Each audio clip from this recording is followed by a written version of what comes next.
Our next speaker comes to us from Kastor and Pollux.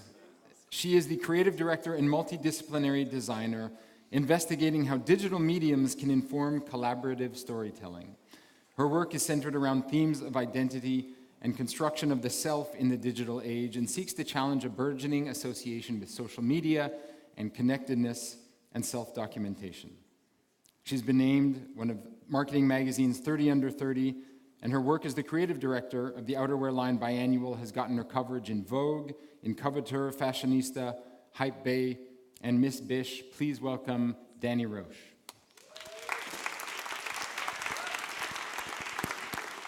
Hello, everyone. I hope you're good today. There's a lot of you.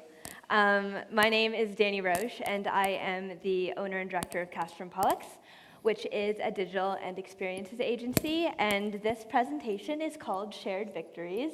It's very large behind me, but I tend not to leave my house too often, so speaking to a theater is a bit out of my comfort zone. So I'm going to do what I do best, which is talking about myself. I'm just kidding, I'm good at other things, but this is me. And I wanted to kind of lead into the presentation, which is about kind of working with friends through the lens of being at the helm of an agency, and kind of my experiences through, I guess, all my different career pivots over the years. And my story kind of starts with neopets.com, which is a virtual pets website, which I joined when I was probably 10 years old. And at 12, I kind of got into graphic design because I wanted to make cool layouts for my pet pages. And on Neopets, I first discovered what it meant to find like a digital community. I'm really sorry, your earrings are hitting the mic. Oh, I'm so sorry.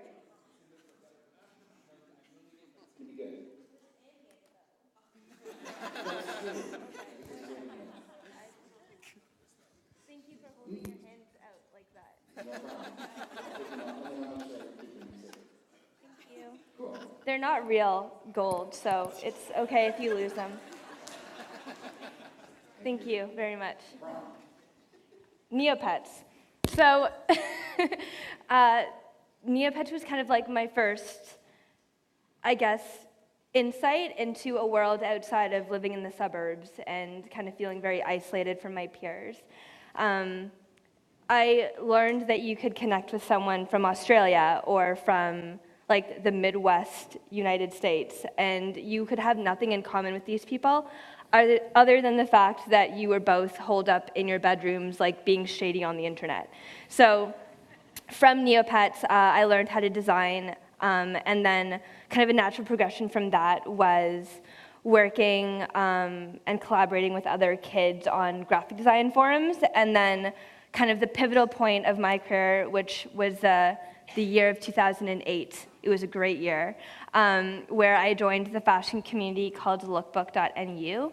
And Lookbook was kind of an extension of what I was doing on Neopets, except probably just more age appropriate. And I was taking pictures of what I was wearing and kind of continuing on this idea of, I guess, meeting strangers online, which is a theme, I suppose. And on Lookbook, this was before Instagram was like a platform. We had Facebook, we had MySpace, but you weren't really deterred by follower accounts. And I think that's like a huge problem today, is there's this separation and disjointedness between someone who has 1 million followers on Instagram and someone who doesn't. And back in 2008, everyone felt like they were just part of one community, and you could connect with people regardless of your status. And that kind of brought me to my first business venture, which was an online vintage clothing store called Plastic Skyline. And I was selling clothes on, like, through live journal communities, and the time was just very different back then. But Castor and Pollux as a brand actually started in 2011, so 6 years ago, as a personal style platform. And I actually had a business partner at the time. And my business partner, we met in high school, and I was like, oh, this girl's my soulmate. Like, this is amazing. Like, I finally have someone who I can connect with, and she's in real life, and she's not in, like, London, sick.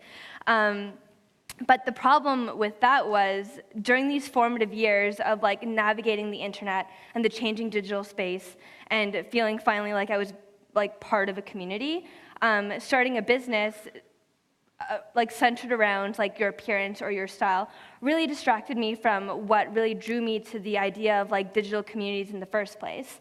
Because now we were going to fashion weeks and we built this identity as being a duo. And this duo like made me lose sight of like who I was and like who I wanted to be, because it was such an immersive business and personal relationship. So 2 years ago, we actually parted ways with Kastor and Pollux, and this was me in 2011. I had really long ombre hair. It's pretty funny. Anyways, 2 years ago, my world kind of came like shattering down. For so long, I was part of like this joint venture in business, and I had no idea how to run a business, but I at least had the support system of someone else with me. And if I had a business partner now, I would have someone on the stage to, bounce ideas back and forth, but instead it's just me pacing and destroying the microphone with my earrings. So 2 years ago, I kind of sat down and I reanalyzed like what my next steps were.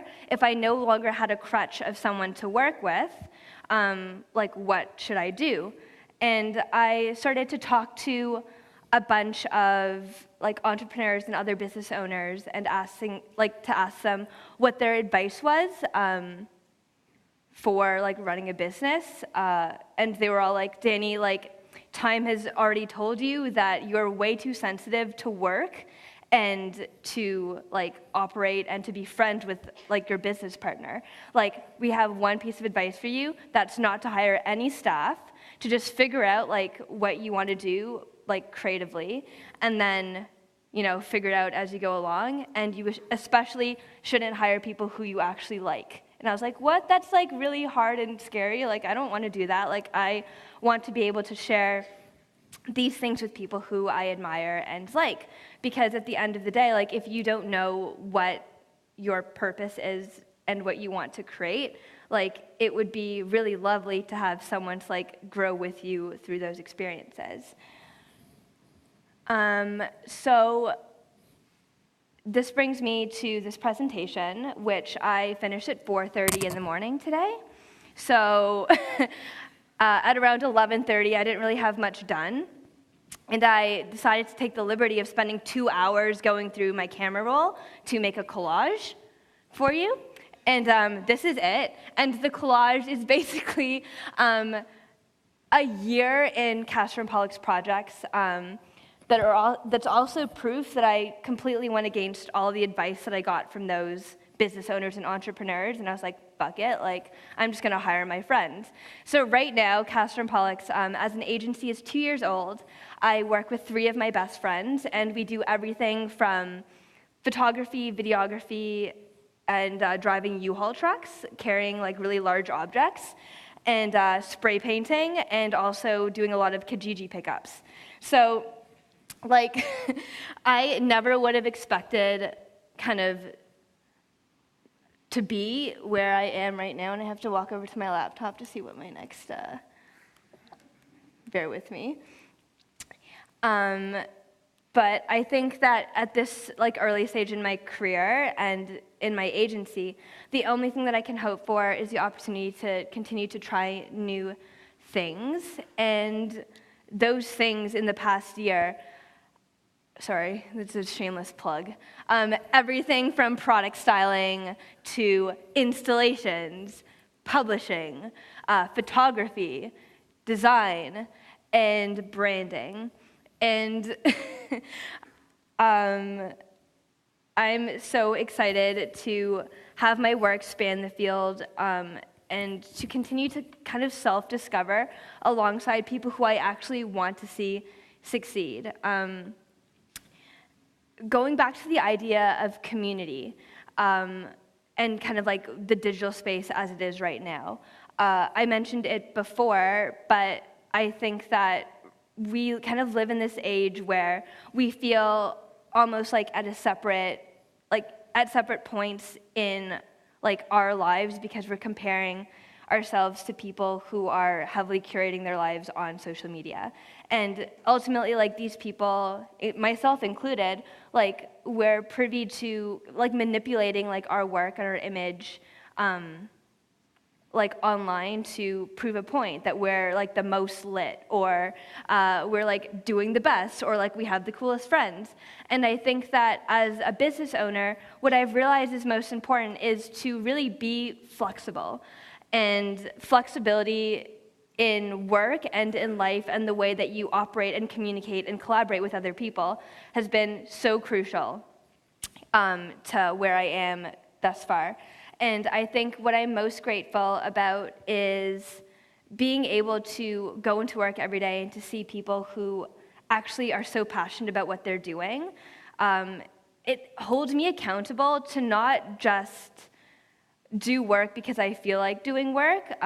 It's no longer self-gratifying, and it's no longer about like me waking up in the morning and being like, you know what, like I don't think that I'm gonna do anything today. I never thought that being a business owner would be in my cards. I'm naturally like very like introverted and like in my head a lot of the times, but there's this one instance that actually happened last week where we were installing this like 400 square foot installation in this suburban shopping center. So it was myself and 3 other members of my team, and we were holed up in this really strange windowless mall store for like literally a week and a half, and we were there until like 2, 3 a.m. every day. And on the last day of the installation, we were all like covered in paint and sawdust, and we're just like dragging our feet, and we're so like just disillusioned as to like what the world outside looked like because we were at the mall for so long. The mall's a weird place. Anyways, I had to dip out at like 4 a.m. to catch a flight to New York. And I said to my team, like, I'm so sorry, like, are you guys okay? And they were like, yeah, like, we're good. And as I was walking away, like, pulling my suitcase behind me, I was, like, looking back, and they were, like, smiling, and they were so stoked to, like, be at this mall at 4 a.m. installing this installation. And I think that's one of the most humbling experiences for me, because if you're working as an individual, like, you're so in your head, like, am I happy? Like, I'm not sure. But to actually work with people who have no obligation to stay anywhere until 4 a.m. Like, you can't get me to stay anywhere at 4 a.m. Like, I'm in bed by 11. But to see all of that come together and to see people, like, actually so passionate about their work, like, that's an amazing thing to be at the helm of. And I think that through my experiences over the past couple of years, kind of running this agency by myself, is recognizing that it's really all about fostering like a transparent work environment where everyone feels like not only are they accountable, but they also have ownership over their work. I think digital spaces have encouraged and enabled us to really open our minds beyond just like the traditional 9 to 5, especially in creative fields, and kind of be adaptable, be flexible, and be really open to change and newness. And just for visual proof, here's the installation. It's pretty elaborate. It's 400 square feet, and I painted those squares on the floor by myself, so something that I'm putting on my LinkedIn. Anyways, so that's the installation, and I think that my kind of next point is to don't be afraid to step outside of your comfort zone. And I think that growing up, like, my best friend was super book smart. She was really good at science, and she was really good at math. And me, I was like weird and like the token like art kid who like sat inside at recess and drew pictures and was really bad at standardized testing. And I think growing up, it was really hard for me to accept victories because I just saw myself as like my differences as differences, but also as hindrances to my career and the way that I could grow creatively. Because when you're younger, and like the internet wasn't like prevalent, yeah, giggles. It was really hard for adults and teachers to see an opportunity or space outside of what was traditional. And I think that now we have this opportunity of like a changing landscape and a changing way for us to work with other people, where just because you aren't good at learning in the conventional way doesn't mean that you're not good at things or not capable. And therefore, I also want to say that you can't do it all by yourself. And I think that for so long, because I was working with a partner and we were elevating ourselves in these like digital communities as like, oh, we're up here and audiences are kind of like watching what we're doing, it was really like a strange experience for me and made me a bit hesitant almost to allow myself to share my work and like my ideas with other people. But I'm also, while I'm good at painting squares on floors and talking about myself, like I do recognize like I can't do everything and I'm really bad at so many things. Like for one, I can't drive the U-Haul trucks. Like I don't have my license. But also like in terms of ideas, like it's really good to have other people like contribute like how they see the world and apply that to work. And therefore, a sense of open-mindedness is so crucial. I tried to make these slides very inspirational and like bold, so I hope it's working. I see a lot of people taking pictures. I hope I look good here. But yeah, a sense of like open-mindedness has been so critical, and the next thing that I want to show, this flashes. I hope you got that. Yeah, thank you. I did this in Keynote. I'm not done. But it is flashing.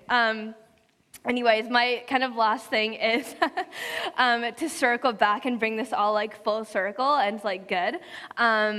What is a project that I worked on with my friend Jen, who I met on the internet 5 years ago during all my weird, sketchy internet endeavors where I didn't speak to humans, I only spoke to people on MSN.